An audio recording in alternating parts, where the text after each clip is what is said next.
Why don't scientists take creationist arguments seriously? Woe is me! Why aren't religious arguments given the same respect as evolution? Woe is me! Every time that creationists try to bring up the shortcomings of evolution, they get rebuked. Woe is me! Why can't teachers talk freely about intelligent design without getting expelled? Woe is me! Woe is me! After all, doesn't fairness require that evolution and creationism be given equal time? Woe is me! Woe is me! I'm a creationist and I get no respect. Contrary to what creationists say, science seriously considers creationists' key argument that life is unrelated to itself, as is implicit in the idea of special creation. This is my take-home message, so I'm going to say it again. Contrary to creationists' propaganda, scientists have already seriously considered creationists' key argument. What's more, in their daily work, scientists continuously consider the needs for contrary explanations to the ideas that they hold, as it is fundamental to how science operates. So why haven't you heard about this? Well, it's really quite simple. Scientists have found that the opposing argument, evolution, consistently fits the facts. And nobody cares about publicizing what surprises no one. The fact of evolution has not been newsworthy in science for generations. And scientists that constitute the most powerful body of skeptics that has ever existed are interested in new news, not in old news. Evolution superbly explains what independent speciation does not. For example, the location and nature of fossils in the geologic column. Transitional fossils with attributes of different taxonomic classes. Genetic similarities among disparate species. The resistance of insects to pesticides and bacteria to penicillin. The way invasive plants and pathogens just seem to take over when introduced into a new habitat.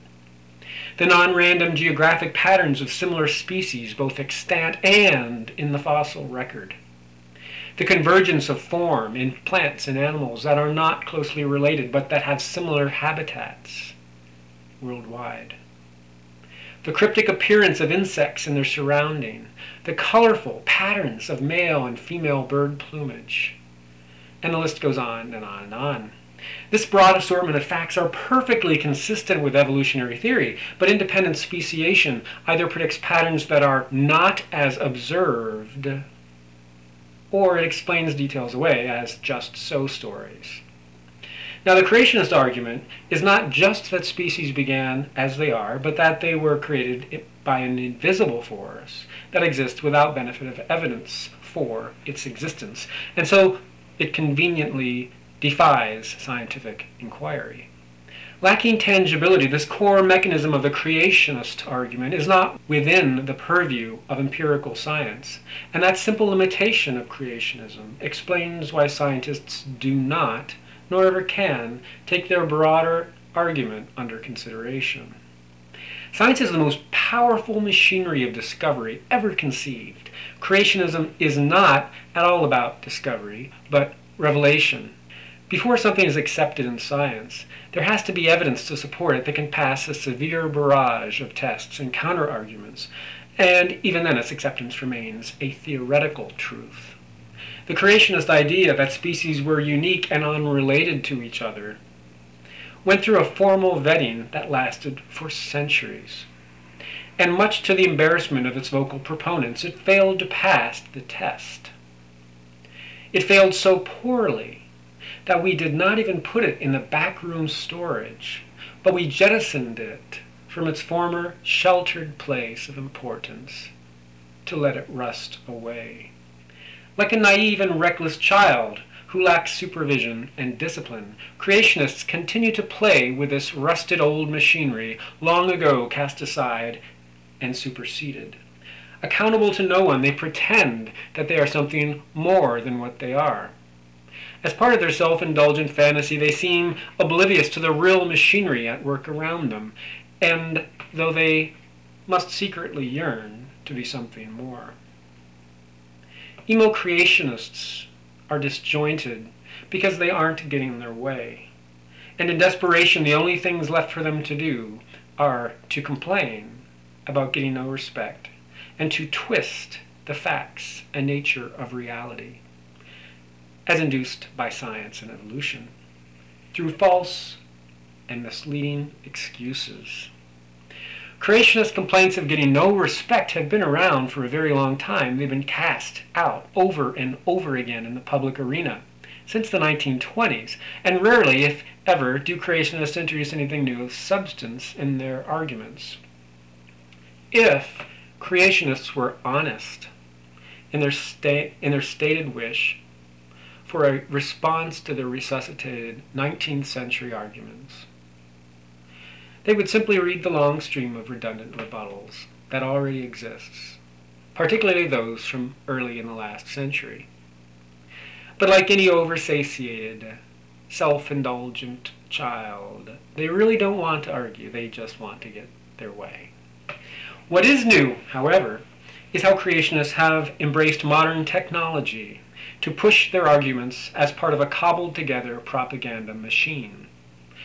They exploit the fact that many schools have passed generations of students who don't understand science. They pair with a media-savvy tele-evangelist movement that dupes followers into believing that the only true faith is the one that is bone simple and unabashedly non-intellectual. To be effective, propaganda must appeal to our emotions, much less to our intellect.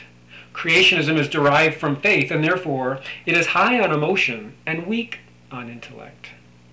Science is cold to emotion and constitutes a high-test intellectual exercise. While social science has been effective at studying and understanding how propaganda works, including that of the religious right, scientists are not particularly good or all that comfortable using it. In science, if an idea is good, it will stand on its own merits. It does not need spin. What's more, theoretical truth is decidedly not a democratic or public popularity contest. So how should scientists counter false creationist propaganda? With some form of honest propaganda of their own that remains true to science? Or should they avoid it altogether and advocate better science education? One thing that will definitely not work is to follow creationists' lead and go emo.